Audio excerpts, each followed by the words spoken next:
ఆంధ్రదేశ జానపద సాహిత్యంలో కాటమరాజు కథలకి తిరుగులేని స్థానముంది.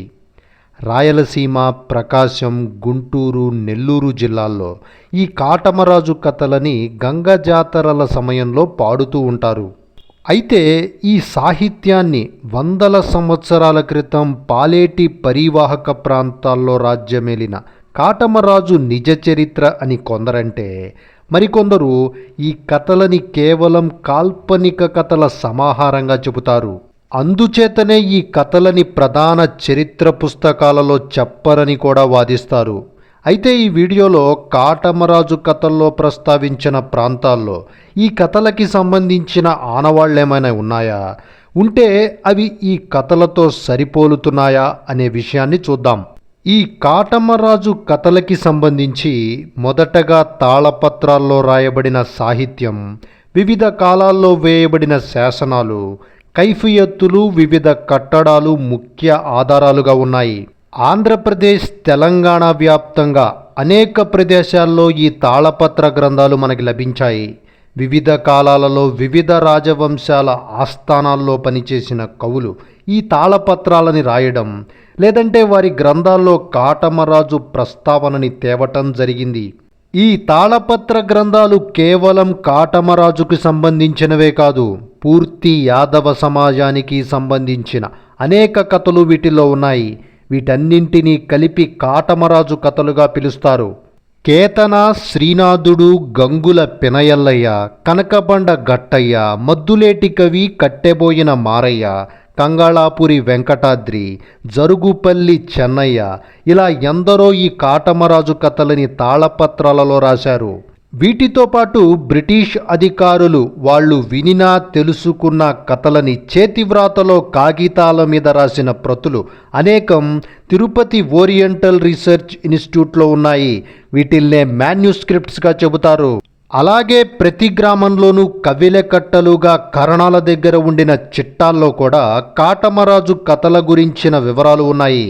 బ్రిటిష్ అధికారి మెకంజీ స్థానికుల వాంగ్మూలాలతో సేకరించి భద్రపరిచిన ఈ కవిల కట్టలనే కైఫియత్తులు అంటారు.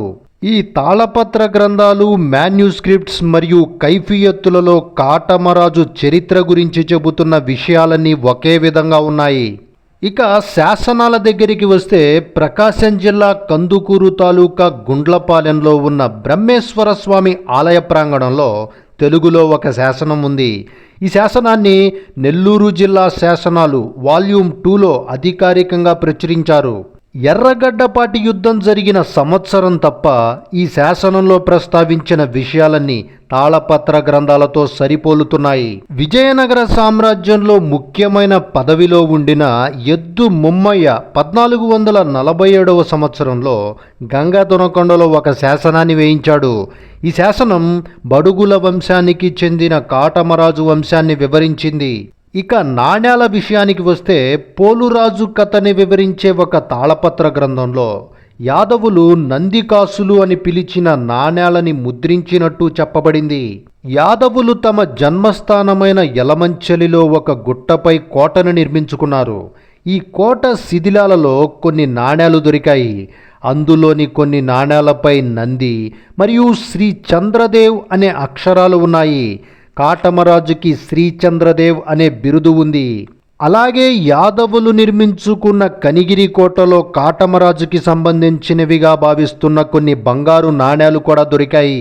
ఇక నిర్మాణాల విషయానికి వస్తే విశాఖపట్టణంలోని యలమంచలి, ప్రకాశం జిల్లాలోని పంచలింగాలకొండ, గంగదొనకొండ, గుండ్లంచెర్ల, అర్ధవీడు, వరంగల్ జిల్లాలోని పాపగట్టాలలో యాదవులు నిర్మించిన కోటలు, దేవాలయ శిథిలాలు ఉన్నాయి.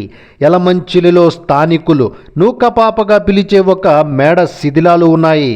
పాలేరు నది ఒడ్డున ఒక కొండ మీద పురాతన శివాలయం ఉంది. ఈ కొండ దిగువన కాటమరాజు కోట శిథిలాలు ఉన్నాయి. ఈ కొండని పంచలింగాల కొండ అంటారు. ఇక్కడ ఉన్న ఊరినే ఎర్రగడ్డపాడుగా పిలుస్తారు. ఈ ప్రాంతంలోనే గంగాదేవి గుడి ఉంది. ప్రకాశం జిల్లాలోని గంగదొనకొండలో ఉన్న గంగ దేవాలయంలో కాటమరాజు చరిత్రకి సంబంధించి 5 శాసనాలు ఉన్నాయి. ఈ దేవాలయంలోనే ఎర్రగడ్డపాడులో జరిగిన యుద్ధ సన్నివేశాలను చెక్కిన శిల్పాలు ఉన్నాయి. ఈ దేవాలయానికి 500 మీటర్ల దూరంలో కాటమరాజు చెల్లెలు పాపనూక పేరుతో నిర్మించిన ఒంటి స్తంభం మేడ ఒక దిబ్బలా నేడు కనిపిస్తుంది. ఇక్కడికి సమీపంలోని ఒక కొండపై ఒక కోట పునాదులు, అలాగే కోట దిగువన కొన్ని భవనాల ఆనవాళ్లు కనిపిస్తాయి. ఈ కోటని స్థానికులు ఐతమరాజు కోటగా చెబుతున్నారు. ప్రకాశం జిల్లాలోని మార్కాపురం పట్టణానికి 30 కిలోమీటర్ల దూరంలో గుండంచెర్ల గ్రామం ఉంది. ఈ గ్రామానికి 5 కిలోమీటర్ల దూరంలో కాటమరాజు గుడి ఉంది. ఇక్కడ కూడా కాటమరాజు, గంగాదేవి పురాతన విగ్రహాలు ఉన్నాయి. ఈ దేవాలయానికి సమీపంలో పెద్ద బావి, పెద్ద సైజులో ఉన్న పురాతన నీటి తొట్టెలు ఉన్నాయి. కాటమరాజు యలమంచిలిలో పట్టాభిషేకం చేసుకున్న తరువాత కనిగిరి ప్రాంతాలకు వెళుతూ ఈ ప్రాంతంలో కొన్ని రోజులు ఉన్నాడు. ఈ సమయంలో ఆలమందల నీటి అవసరాలకి పాలని నింపేటందుకు ఈ తొట్టెలని ఉపయోగించారని తెలుస్తుంది. ప్రకాశం జిల్లా కంబం పట్టణానికి 30 కిలోమీటర్ల దూరంలో అర్ధవీడు ఉంది. ఈ అర్ధవీడికి 1 కిలోమీటర్ దూరంలో ఒక పురాతన శివాలయం ఉంది. ఈ శివాలయం గోడపై ఎద్దు, ఏనుగు యుద్ధం చేసుకుంటున్న శిల్పం ఉంది. ఇక్కడ ఒక స్త్రీ గొర్రెపోతుపై ఎక్కిన మరొక శిల్పం కూడా కనిపిస్తుంది. ఎర్రగడ్డపాటి యుద్ధంలో యాదవుల ఆవులు, గొర్రెలు నెల్లూరు సైన్యం యొక్క గుర్రాలు, ఏనుగులపై చేసిన యుద్ధ సన్నివేశంగా వీటిల్ని స్థానికులు చెబుతున్నారు. తాళపత్ర గ్రంథాలు కూడా యాదవులకి అర్ధవీడు బలమైన స్థావరంగా ఉండిందని తెలియజేస్తున్నాయి. వరంగల్ జిల్లాలోని నర్సంపేట సమీపంలో పాపఘట్టం ఉంది. పాపనూక పేరుతో దీన్ని కట్టినట్టు తెలుస్తుంది. ఇక్కడ ఇప్పటికీ ప్రతి సంవత్సరం గంగ జాతర నిర్వహిస్తారు. ఈ ఆధారాలన్నింటినీ సమన్వయం చేసినప్పుడు ఈ కాటమరాజు కథలు 800 సంవత్సరాల క్రితం తెలుగు ప్రాంతాల్లో జరిగిన నిజ చరిత్రగానే మనకి స్పష్టమవుతుంది. కొంతమంది చెబుతున్నట్టు ఈ కథలని కల్పితాలుగా భావిస్తే ఇప్పటిదాకా మనం చెప్పుకున్న ఈ ఆధారాలు ఏ రాజవంశానికి, ఏ రాజులకి సంబంధించినవో చెప్పవలసి ఉంటుంది. మన ఛానల్లో కాటమరాజుకి సంబంధించి ఒక పూర్తి వీడియో చేశాను, దాన్ని కూడా చూడండి. ఈ వీడియో కనుక మీకు నచ్చితే దయచేసి సబ్స్క్రైబ్ చేయండి, షేర్ చేయండి, లైక్ చేయండి, కమెంట్ చేయండి. దీంతోపాటు ఖచ్చితంగా హైప్ కూడా చేయండి. Thank you.